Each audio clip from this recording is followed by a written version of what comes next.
my rivet set, the rivet burr, my ball peen hammer, a set of nippers, much like a horseshoer would use, or a pair of side cutters. The tools I use for riveting. This is my rivet set, and it's got a hole on one side that slides down on the copper rivet, and then a concave side that allows me to tap and kind of dome the rivet after it's been snipped off.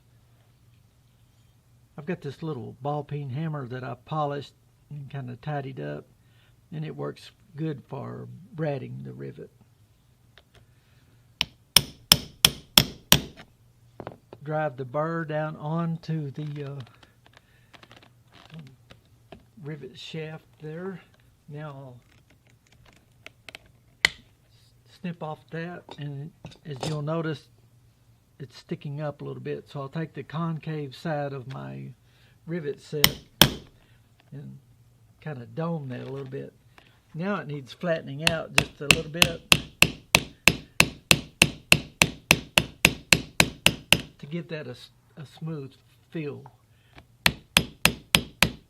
It's better to do some light taps rather than some aggressive hard taps. It just works out better that way.